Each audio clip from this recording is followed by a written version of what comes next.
there is a problem in the relationship where the woman earns more than the man. You have a man you eyeing, and then you realize that, oh, I don't think he can take the fact that my paycheck is bigger than his.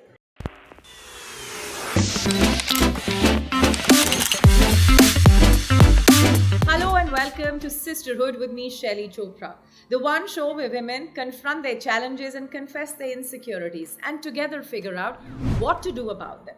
The spotlight on today's show is on Taapsee Pannu, an actor who's really been portraying some of the most powerful roles that women see themselves in, reflecting on their real struggles and how they come out of it with confidence and realization that they deserve better. Just slap पर नहीं मार सकता. Was this the story of the real Taapsee Pannu growing up? How did she navigate situations with gender stereotypes and a general reminder that this isn't for girls? How did she deal with situations where she was getting her own pay packet and other heroes were uncomfortable? How has she become the so-called hero of her own films? In this discussion with Taapsee Pannu, we touch on what are uncomfortable subjects, and she takes them on with a great deal of reality. Taapsee Pannu, how has it been for you to be the standout star of your own films and carrying them on your own shoulders in a way that most industry hasn't seen for decades, where our heroines are the heroes? In the initial days, I didn't really have a choice. uh, because I really didn't get those kind of films where the big heroes were okay for me to be their heroine. So I didn't have an option at that time, and I had to pick up films that choose the best out of whatever was coming my way. And so these were the kind of films that mostly came my way, where the woman was the center of the plot. And I was like, okay, if this is not the conventional path, I don't really have someone who I want to follow, who did something like this so early in the career. Usually people establish themselves as good names, the big names, and then they venture out into paths which are like more experimental, so to say.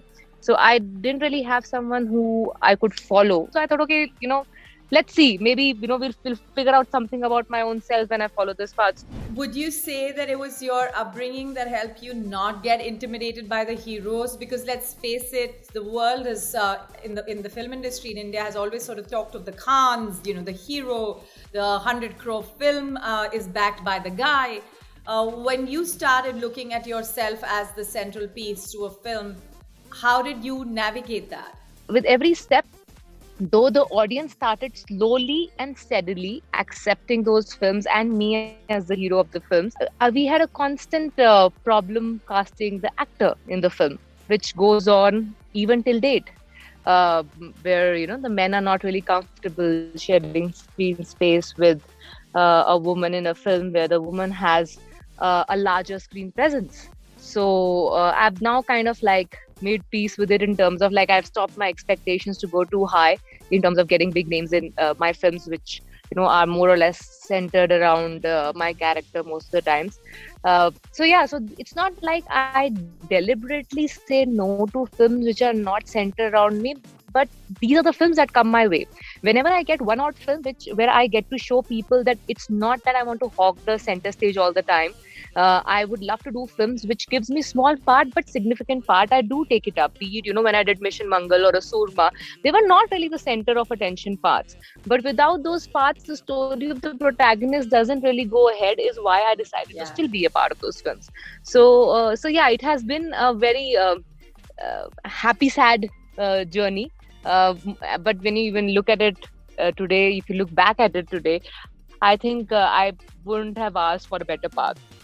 Were you raised to be an independent woman? How was your upbringing like? My parents have two daughters, so I don't really have a reference point as to what it would have been if it would have been a son. So I mean, I have no complaints the way they have raised me. I've been from a very regular middle class family, so it's not like they have instilled some really strong independent qualities in me. I had to fight with them also my way up, where I had to ask time out of my own life to try something that I would want to. So it's not like that I was instilled these things from the beginning. I think I learned them through my mistakes and through my ups and mostly downs, that this is my path. By making errors, I realized what not to do. And I realized that this is the path that is working for me. And with every step, it started giving me more and more confidence, be it with the audience response, be it with the kind of reactions that come my way, be it the expectation of people now. I think that kind of gives me more confidence. I changed as a person. I was also very patriarchal, family driven person. You said you changed as a person. What do you mean by that? Like where you've been brought up in a patriarchal household where you don't really question a certain things in the beginning because that's a norm. uh, Only when you grow up and you see the other independent side of yours, that's when you start working, you have an individual name and standing for yourself, is when you are at a position to look back and question, okay, what could I have done that differently or this differently? Then you have that power position to actually look back and question a lot of things. But I had a very regular kind of a childhood where I was brought up in a patriarchal household, like maybe not really strongly extremist patriarchal, but a regular patriarchal household. Has earning your own money helped you break the rules set by patriarchy? Yeah, that was a very, very big boost. That the fact that I could earn my own money without being dependent on anyone in the family, especially the men in the family, because in my family it's always been the men who've earned the bread, and the women have been the homemakers. So that really, really gave me a big boost. That okay, I don't really have to be that crazily dependent on anyone for making my decisions, and I can make a life of my own without being dependent on anyone. That was a that gave me the power position to question norms, challenge myself, and just probably have the courage to go ahead in a direction that has not been traveled much, to see what lies at the other end. That courage I got because I could earn. And what about that whole thing, earning less than men? It's such a big piece of every woman's life, no matter what she achieves, how high she goes, which corner office she owns and contains, how big an entrepreneur she is, or how big an actor she is. Earning more than men, how big a deterrent, can that become? This is something that is another elephant in the room most of the time. This is a genuine problem. I wouldn't generalize saying that it happens in every household, but well, unfortunately, most of the households where I have seen this problem persist, there is a problem in the relationship where the woman earns more than the man. In the past, when I was fairly new to the industry, you all have uh, not if not relationship, at least you have a man you eyeing, and then you realize that, oh, I don't think he can take the fact that my paycheck is bigger than his. So then you want to like stay away from that relationship because it is going to turn out to be a toxic relationship. So I have seen a lot of these relationships around me, where I've seen the woman who earns more but tries to hide it and tries to not really enjoy it because she feels that the man will feel bad. And Yeah. it so happens that in a vulnerable moment of argument, that topic is always brought up, always brought up, where a piercing comment is made on the fact that how you earn, that's why you are talking like this, or how your means of earning are not right, that's why you earn more. Like in my case, when I told I raised that red flag and I realized that this is going to be toxic, was when the man actually told me that because you're a woman and you have ways and means of getting your way through, you are on a cover of a magazine, he is in an inside spread off. So that kind of triggered an argument there, which was like, okay, this is a huge red flag and I need to run the other direction.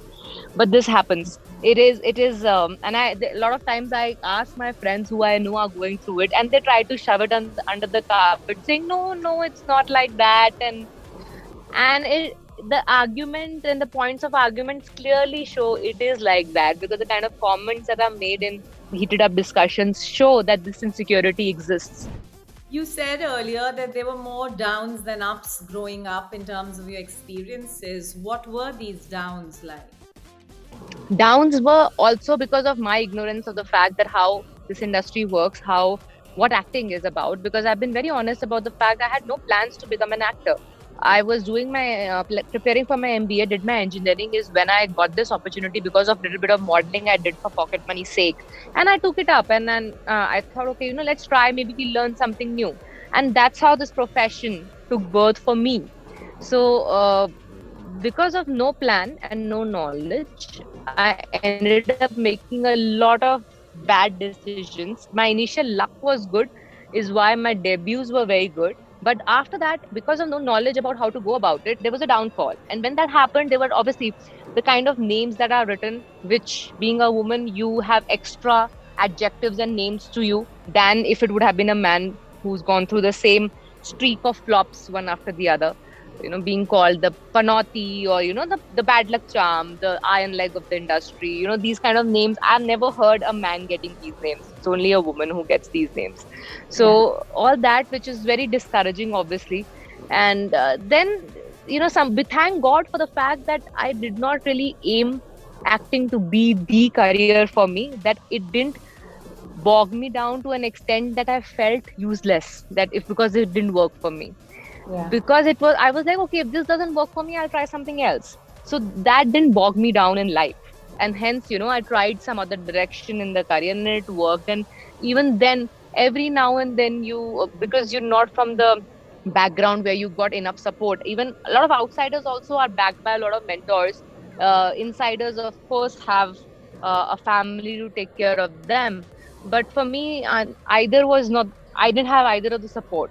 So all those, that problem keeps happening. And now, coming to this stage, as I told you, I still have a problem trying to justify a certain budget for a film that's driven by me. No matter how successful my previous films are, the first line of every discussion, production discussion of the budget, starts with, oh, it's a female driven film, so it's a very tight budget film. That's the first line of every meeting. So even today, so I don't know when will it end, and I won't be surprised if the biggest of big in our industry, female actors, also face the same problem. So I don't think it's a problem with respect to my position in the industry. It's the problem of the gender that we have in the industry, where a female driven film will always be in a very tight limited budget Yeah. versus a male driven film. The roles you've selected, I think not just me, but many other women resonate with it, whether it was Pink, Thappad, or many others. There's a central character, but there's also a very strong central message. Why did you make these choices? I honestly, when I hear these stories, they trigger something in me. They make me feel like that excited audience who would want to spend the time and money in watching these films, is why I say yes to those films. And then, of course, when I have to get these characters, give these characters flesh and blood, a part of me goes in it, which never comes back. So all these characters I perform, which take a part of me with them, which there are certain characters, obviously they're written in a certain way, that itself is very good. But then when you try to change yourself to become that character, because you're doing that character for 30 to 40 days every day, 12 hours a day, something in you changes, and that stays with that character, doesn't come back to you ever.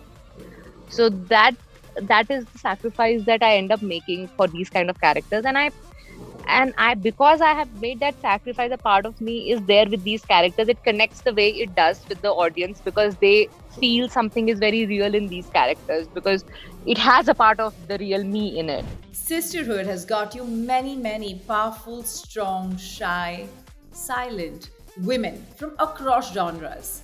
But it's been really empowering to hear from somebody who's seen as a role model, to remind us all that these are realities of women growing up. The sooner they recognize them, the faster we can break that cycle of stereotype that's constantly fed to us.